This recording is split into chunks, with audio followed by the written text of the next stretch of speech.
Thanks for coming today. My name is Jenny Vega. I'm a startup solutions architect. That means every day I work with startups trying to build machine learning, AI, or recently generative AI solutions using AWS, Amazon Web Services. And my role as a solution architect is to provide them with the technologies, the platform they need to build those solutions. So today we're going to talk about generative AI, how to go from an idea to a product using, of course, AWS. I would like to start with an introduction about generative AI. What is generative AI? Because we have heard a lot about generative AI, ChatGPT, probably. But the main concept about generative AI is foundation models. So I want to explain you what is a foundation model, where falcon, llama, alpaca, all those animals comes into the game. I'm going to show you some industry use cases, and then I'm going to give you 3 tips to build your generative AI startup. And at the end, we will discuss how AWS can help you in this journey. So what is generative AI? Generative AI is a type of AI that actually can create new content, ideas, videos that might include images as well, stories, anything you can imagine. Like all AI, generative AI is powered by machine learning models. But this time, those machine learning models are very, very large. Those have been trained with something that we know as in the industry, in technology, as foundation models. So this concept might be a bit new. So we have heard about generative AI, but this foundation model is something under the hood that is improving or that is actually creating generative AI solutions. So what is foundation models? Why now? So this term foundation models was coined by Stanford researchers actually 1 year ago, and they introduced a new category of machine learning. This new machine learning category is basically a category of models trained on a large data set. Most of them, not just one data set, public data sets coming from Wikipedia all over the internet. And actually, these data sets are helping to build those models and get these generalized concepts under generative AI solutions. So the traditional machine learning is using labeled data sets. Let me show you this. The traditional machine learning is using labeled data, right? Like machine learning models, traditional regression, logistic regression models, those are trained with labeled data set. That means I know the label. It might be a classification, so I might have a data set with images from cats and dogs, and I have those images labeled. But with foundation models, we don't have actually labels for those data sets. That's why it's going to be difficult to tag or to label such a large number of items per data set. But we use this unlabeled data to train those foundation models, and thanks to that amount of data, we can generalize solutions. We can generalize tasks using those foundation models. So we can adapt those foundation models to do tasks like text generation, summarization. Actually, we have seen summarization before even generative AI. We have seen summarization, content summarization and translation 2 years ago not 2 years ago, actually in 2017, when something called transformers come into the artificial intelligence area. But now we are leveraging those transformers and some other models to build this type of solutions. So now we are not only translating content, we can actually generate content in different languages. So what type of foundation models do we know? Because foundation models just refer only to a large model, a big model trained with a large data set. But it's not only text. Text is one of the main foundation models we know because of ChatGPT, because of GPT-3, or OpenAI. But there are actually more types of generative AI or foundation models in the market. So we can create content, not only text to text, but we can also create content coming from text to images. And we can use even embeddings. This concept about embeddings, text to embeddings, is just a representation, a numerical representation of a large data set. In the future, we will have content like image to video, image even to image. But so far, what we have available is text to text, embeddings, and images, text to images, or multimodal. If we want to talk about all the models, foundation models out there, of course, we need to mention transformers coming in 2017. As I mentioned, this paper, All You Need Is Attention, from Google. With the introduction of transformers, different architectures have been created. So what we know right now from ChatGPT is an architecture called decoder only. And this decoder only is just creating text. So if you can see at the bottom of this picture, you will see encoder only, encoder, decoder, decoder only architectures. And you don't need to learn about that. Just it's important for you to know, just to understand which type of solution, which type of open source model you want to use. So if you're looking for a solution or an algorithm that actually can create content, then you need to look for a decoder-only architecture. Okay, so most of the open source, the big models we know now, are under decoder-only architecture. So at the moment, of course, we have GPT-4 and BARD coming from Google, but there are other solutions, open source and closed source, available in the market. Those closed source means that we can access to those models, to those weights, but we still have some benchmarks. It's important to know the benchmark because with the benchmark, we will know the quality of the model, if actually they can generate text accurate or not. Okay, so how do we select among all of these models? How can I select the best model for my startup?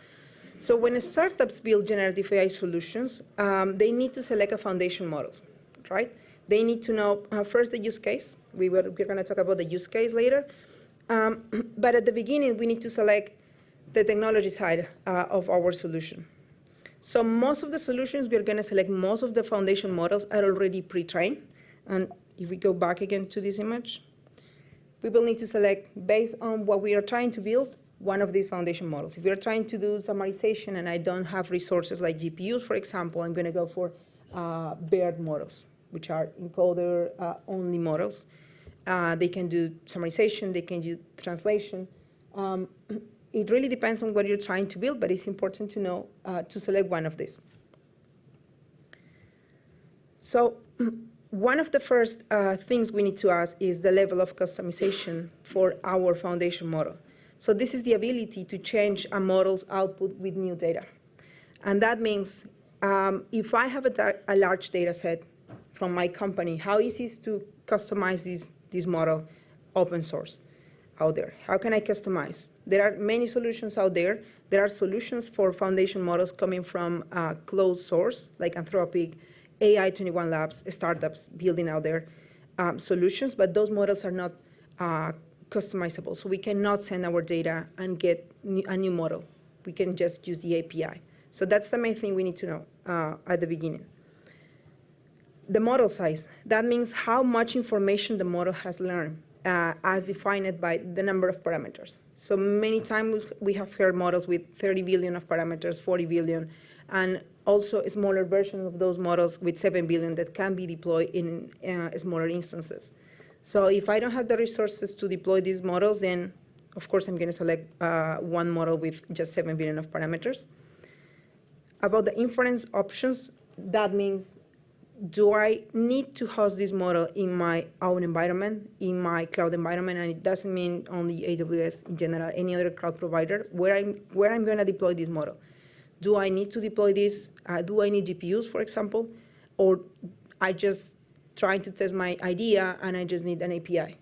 So this is one of the main things we need to define at the beginning. The context windows, how much information can fit in a single prompt?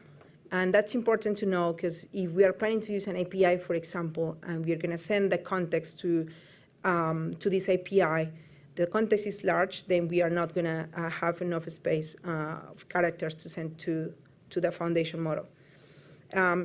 Some solutions, some open source models might improve quality, just do some prompt engineering. Prompt engineering just means talk with the model and customize the output, just sending some prompts. So if the context window is large and the model is not accepting more than 30K tokens or 30,000 tokens, then I can customize this model. And finally, latency, how long it takes for the model to give me or to generate an output. If we talk about a level of customization, how can I customize a foundation model? Let me show you this. Okay. So first, let's start. Why do I need to customize a model? This might be the case of a specific domain. I'm trying to build a solution, a generative AI solution for a legal environment. I have a specific task to accomplish. The domain that I'm trying to use for my solution is closed, and there is not much public information. That means that the model has probably never seen this information. For example, I don't know, if I'm trying to create a life science or healthcare solution, there is some information, there are information that is not public available from patients, from disease, anything, that it might be not in the internet. But I have this data, this domain, this knowledge in my company, and I want to leverage this data to get a custom foundation model. If I want to improve the performance, the quality of this model, then customize a model is always a solution.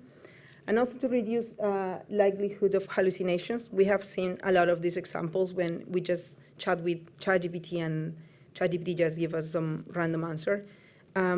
So if we want to improve the quality and reduce the number of hallucinations we get per request, then customization of foundation models is a good start point. How can I customize my foundation model? And I promise this is the latest technical part I'm going to talk about. Let me show you everything. How can I customize this model? And these words are important to know, because if you're planning to build a solution, you need the person who is building the solution with you know about this. There are 3 ways to customize a foundation model. The first one, the easiest one, is prompt engineering, prompt-based learn. So that means I'm going to send the prompt. I'm going to put the context for this foundation model. I'm going to say, hey, ChatGPT, you are an agent, telecom agent, and you know these 3 topics, and my customer is going to ask you about this. And then you have a solution. You actually are not fine-tuning. You're just giving the context to ChatGPT, for example, or OpenAI APIs. So this is a supervised learning, because you're going to control the context you are sending. If we move to the domain adaptation, that means you have data, and you have also access to that model. There are many ways to get access to those models. The most common way to get access to the models is through Hugging Face Hub, for example. Everything is in Hugging Face. I don't know if you have heard about Hugging Face, but it's a good resource to start building generative AI solutions. If you want to get access to those foundation models, it's just installing Hugging Face library in your laptops and start pulling models from their hub. So you can adapt the domain of any model in Hugging Face, send your data, and do something called fine-tuning. So fine-tuning is going to give you better outputs generation for any foundation model you select. And the last one is using information retrieval or retrieval augmented generation. This is very similar to the domain adaptation. The difference is that the model or our solution is going to look for a very specific domain knowledge base first, and then it's going to move to the foundation model. It's a bit complex to build, but it's expensive, of course, but it's one of the best solutions if we have a lot of data sets we want to use to fine-tune our models. Some common use cases on generative AI. Of course, we have seen a lot of this. Content generation is the main one. Code generation with, you have seen Copilot, Code Whisperer from Amazon. Document summarization. This is the ability to get a summary of content, articles, blog posts, anything text, without having to read the full content. We can even create chatbots now. There are many solutions, even free, to create chatbots using foundation models, using generative AI.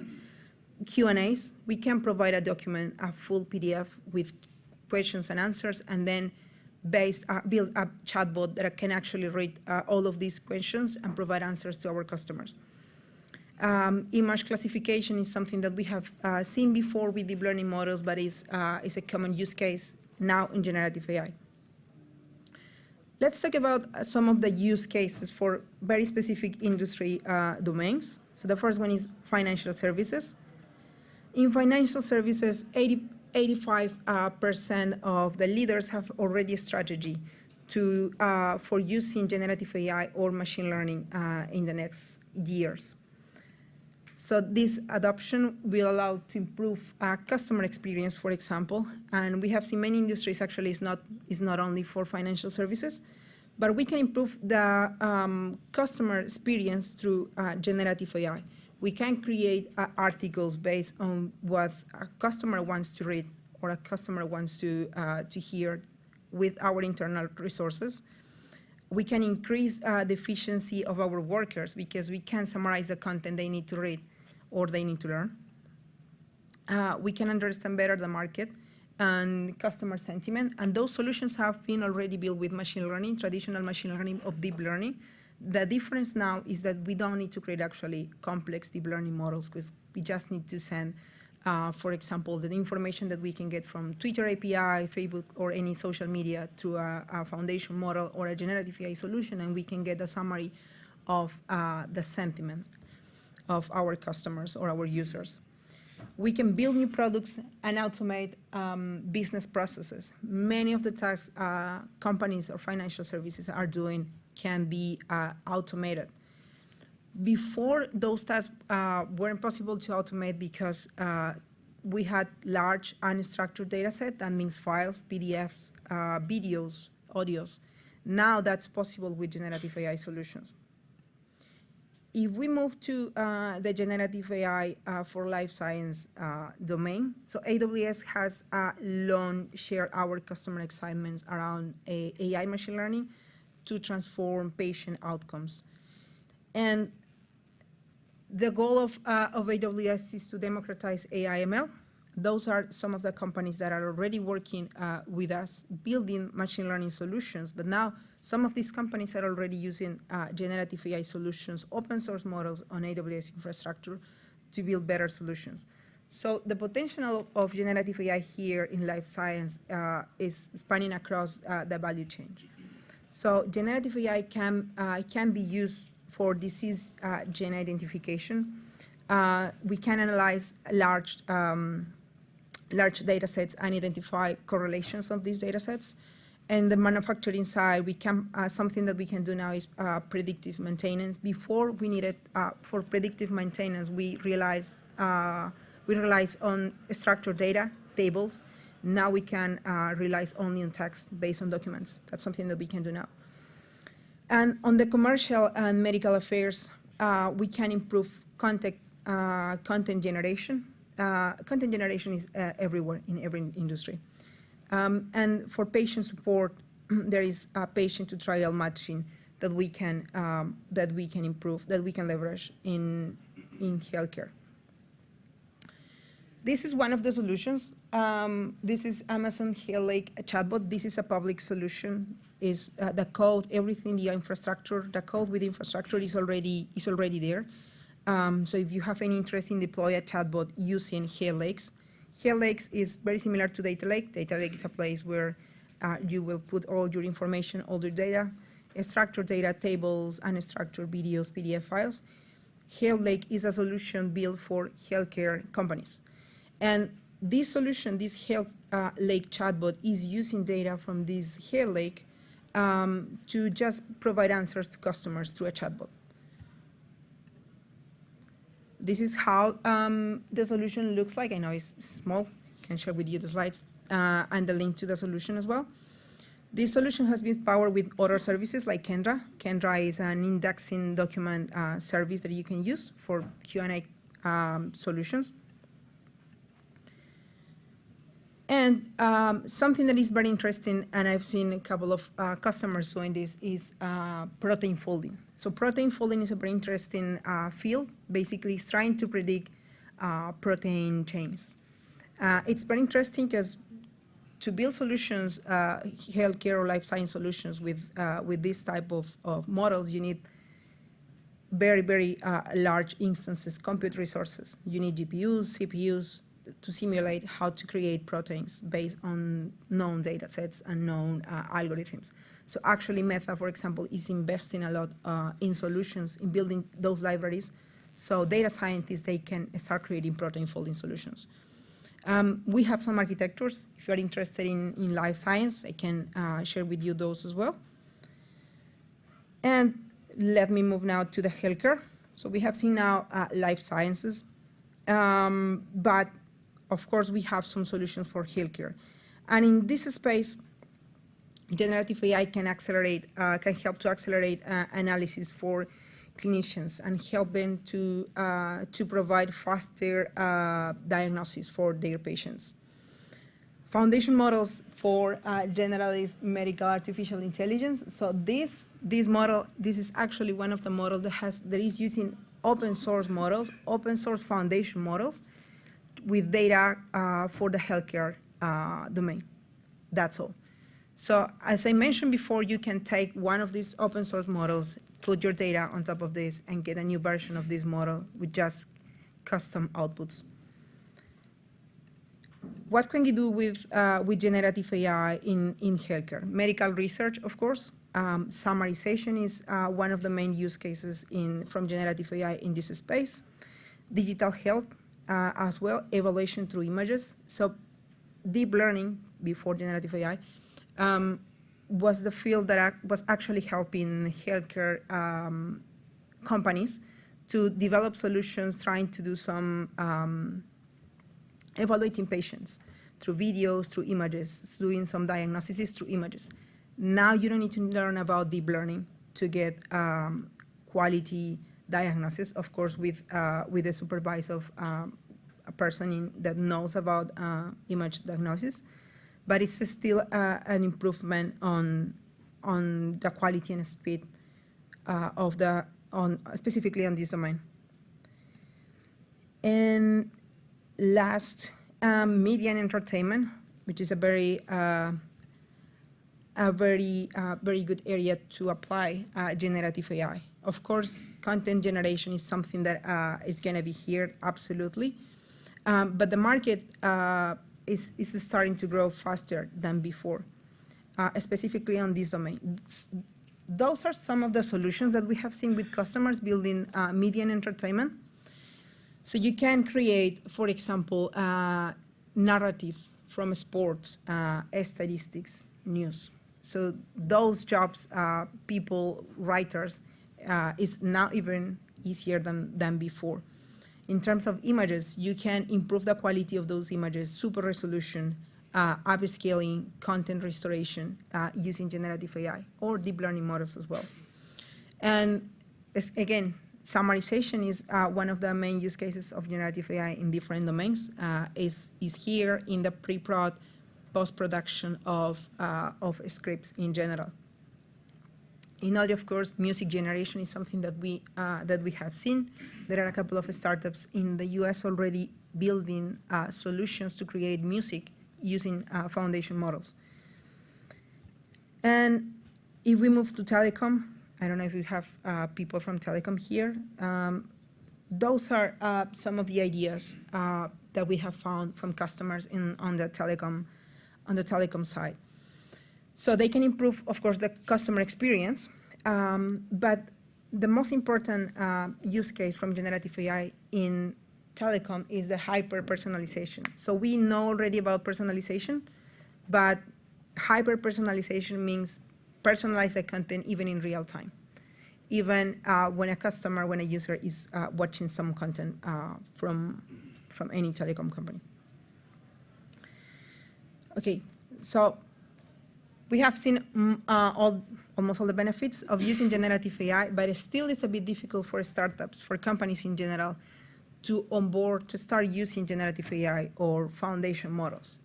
The main challenges with foundation models are, of course, most of them, the best quality models are proprietary models. We cannot fine-tune ChatGPT. We cannot fine-tune any OpenAI models. Those are the best quality models in the market. And also, those are expensive. If we are trying to build solutions just calling the API from OpenAI, that's going to work for a while. If you're testing your idea, that's going to definitely work. But what happens if you get many requests per minute, even many requests per second, because you have validated your idea and it works? Then you will need something scalable. And an API is not scalable, being honest. Publicly available models. Definitely, we have seen an increase in open source models. Again, models called like animals, llama, alpaca, vicuna.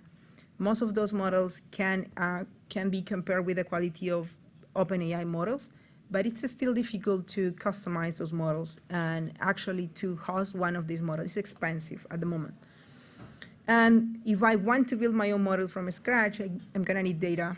I'm going to need people, data scientists, machine researchers probably to do this. I can't do this alone. So this is just an introduction of the challenges that you will face if you're trying to build a generative AI solution, if you're trying to build a generative AI startup. So 3 tips to build a generative AI startup. First, you need to get the problem and opportunity right. And we have seen some examples already in different domains. Just a summary of what we have seen just a minute ago. Some of the solutions that you can build around different industries. So you need to select the right problem, something that nobody else is doing. Or if someone else has done this, then how can I get a better solution, a better platform? Then you need to build a relevant product, and that means get the right features for your product. So as startups, we need to differentiate. We need to build something new. And building a relevant product means not only select the best model out there, because I can solve many problems using models from 1 year ago. I don't need to use the latest model. And one of the most important advice that we have seen is working for customers is be future-proof. And that means build a solution that can be hosted and deployed in any infrastructure using whatever tool you can find out there. So how can AWS can help you to, first, build a relevant product, and second, to be future-proof? There are different aspects that AWS is considering before you build your generative AI solutions. The first one is flexibility. And with flexibility, AWS provides a platform so you can select from a wide pool of foundation models built from other startups as well. Startups like AI 21 Labs, Anthropic, Stability AI, and even Amazon. Amazon models are available in one of our services. The service I'm talking about is called SageMaker Jumpstart. And SageMaker Jumpstart is a hub of solutions for machine learning and generative AI solutions. Some of the models that you can find out there in Jumpstart, publicly available Stability AI or Stable Diffusion models, models coming from Hugging Face. Almost all the open source foundation models are in Hugging Face, so you can find them as well in Jumpstart. And models with best quality, of course, coming from proprietary companies or startups are the models coming from AI 21 Labs, Cohere, or Lydon. If you have any interest in check the models available in Jumpstart, you have 3 options to get this. Through the SageMaker Studio, which is basically a platform where you can just click and deploy a solution. If you have experience on data science and machine learning, or you have data scientists in your team, then you can go directly and pull the notebook. It's free, it's open source. That means you can download from GitHub and start running in any infrastructure. And if you're just trying to explore, there are some options where you can just go to the console in AWS and try the model for free. The second point here is security of our data sets. So if you have take a look on, for example, OpenAI or any other generative AI solution provider, you send your data and then you expect a response. You don't know exactly where your data set or your information is living. So what is AWS doing to improve the quality of this? So we can secure your data living in your own account, in your own virtual private cloud. That means data is not leaving your infrastructure, your account. And that, in terms of confidentiality and data security, is a good topic to discuss. One of the solutions that AWS just released 2 months ago is called Bedrock, and Bedrock is an alternative to OpenAI. The same way you call OpenAI APIs, the same way you can call Bedrock APIs. Bedrock is hosting foundation models from Amazon and foundation models from other startups like AI21 Labs, Anthropic, and Stability AI. So far, we have Jurassic 2, Claude, and Stable Diffusion available in Bedrock, and the models from Amazon. The models from Amazon are called, the foundation model from Amazon is called Amazon Titan, and Amazon Titan provides text-to-text generation and embeddings. So you can build a solution on AWS, keeping your data secure on your own infrastructure, on your own VPC, using Amazon Titan and Amazon Bedrock. In terms of infrastructure, again, so if you're curious about deploy one of these models and not using APIs, then you might need GPUs probably, at least a couple of GPUs or NVIDIA instances. So AWS can provide those instances, those GPU instances, but there are other solutions that you can rely here.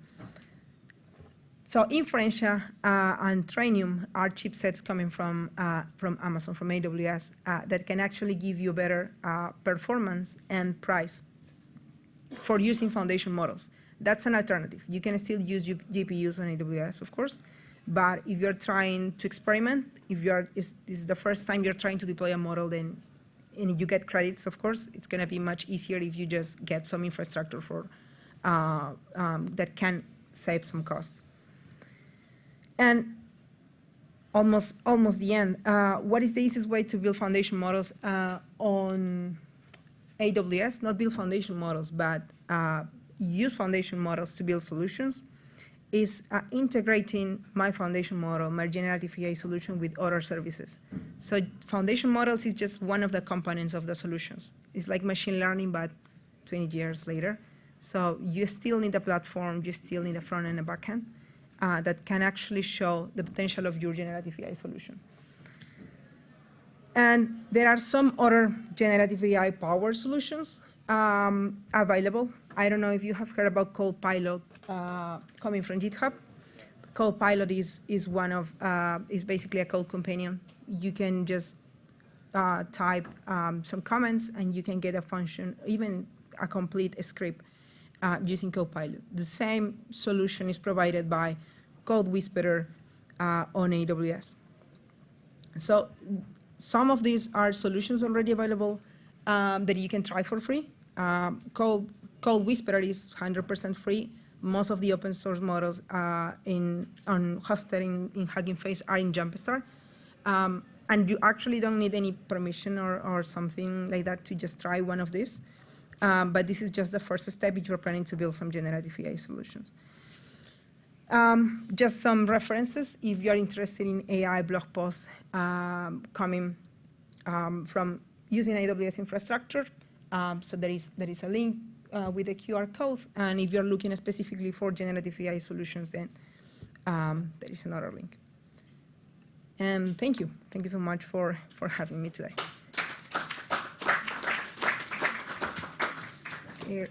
Is there any question, something I can help with? Yeah. With the EU's AI Act being passed to a vote in January, how would you see the AI landscape changing? In terms of security, it's gonna customers or startups or companies are gonna look definitely for solutions that can provide data security in some way, and it's something that doesn't happen with APIs most of the time. So I think most of the APIs we have seen in the market are gonna change a lot their infrastructure. some of the solutions that we are using already are not compliant, and we are going to need to change our solutions, especially if we are doing some POCs. We can rely now on OpenAI, for example, especially if we are planning to build something in production. It's going to be much difficult to test our ideas. But at the same time, I think it's going to create scalable solutions and secure solutions. Because right now we don't, I can send personal information to ChatGPT every day just to test the API, but I don't know if my data is being used for retraining. That's something that actually we are not asking in production to ourselves or to our customers, but definitely something that we need to do, especially in financial services, healthcare, insurance industry. So big companies are going to change a lot the way they are providing APIs, definitely. Oh, see. Go ahead. How do you plan to ensure data integrity with AI? Data? Integrity, to ensure that there's inclusion within data. How do we secure data integrity? In terms of, so you mean data integrity coming from the foundation model, the generative AI solution? Just the raw data. The raw data that is being brought into the system. Oh, sorry. The raw data, it can come from different versions from the raw data. So ensuring that there's a balance of data that is put into within the AI system. But this data is coming, if you're using that for fine-tuning, that's something coming from your data systems. In that sense, that's work that needs to be done by data engineers, for example. The same way you're doing data integrity right now, pipelines, the same data set might need to change if you're planning to do fine-tuning. If you are not doing fine-tuning and using just APIs in general, then it's not a problem because the model is not going to look for data integrity. It's just one call. Most of the time, they don't rely on the context, data integrity. But if this is a solution for fine-tuning, then the same way you're doing your data integrity pipeline, that should remain in your architecture. That doesn't need to change. The only thing is you will need more compute resources probably to secure data integrity. But if you have those resources available, then that shouldn't be an issue. Hi. How do you charge for AI systems built on AWS? Mm-hmm. Are you charging separately for compute and storage and all that, or is that just one package? It's compute resources. So the models are open source. We don't charge for the models. If I wanted to save the models into my S3 bucket and all that, you will charge, right? And I will have to connect that to some compute resources and The model is going to live in an instance, in a GPU instance most of the time, or might be, depending on the size of the model, might be a single GPU. And that is the instance you're paying for. Is compute resource and storage in case you're planning to store the output from this endpoint. That's all you pay. But the model is not something we charge. It's just the compute resource, the virtual machine, the GPUs. There is no charge for anything else, just the storage and compute. Okay, thanks.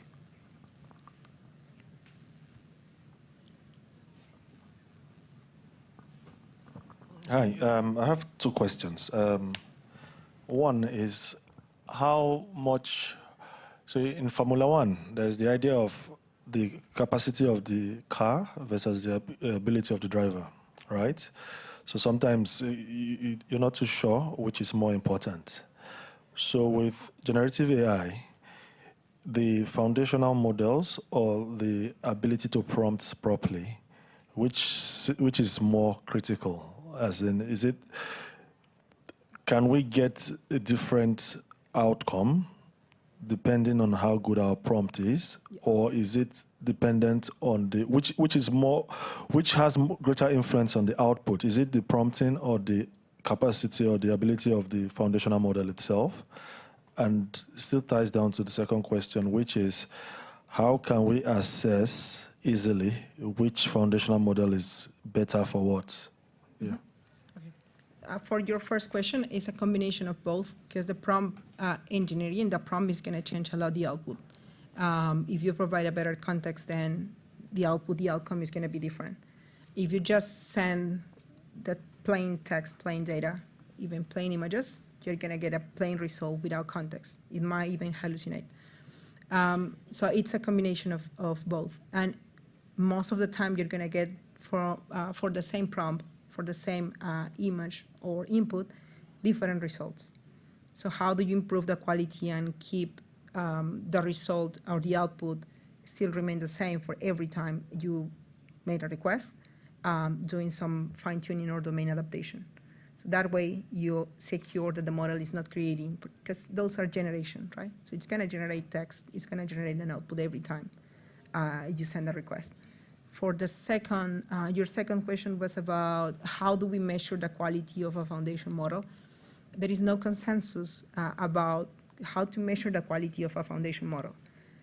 There are different metrics, definitely, based on, for example, the number of tokens, doing some statistics analysis. But one of the solutions I've seen working in industry is to test one foundation model with another foundation model. And this is curious, because the first time I've seen this was 1 month ago. I started actually using one foundation model hosted in their infrastructure, testing their own foundation model. And this means I'm going to ask for a text generation to the first model, and I'm going to send the output to my evaluator, my other foundation model. It's going to evaluate my answer, and it's going to provide a confidence score. If for the second foundation model, this is a good response based on a context provided, then it's a good LLM. But there is no actual benchmark or metrics to evaluate, like in machine learning, because for foundation models, you use different techniques. So it's a bit difficult to set. There are definitely 3 of them, like Rouge metrics, but it's not for all the models. And it really depends on the use case. Because if this is text generation, then how you evaluate every time a model is creating text? How do you evaluate the creation of a text?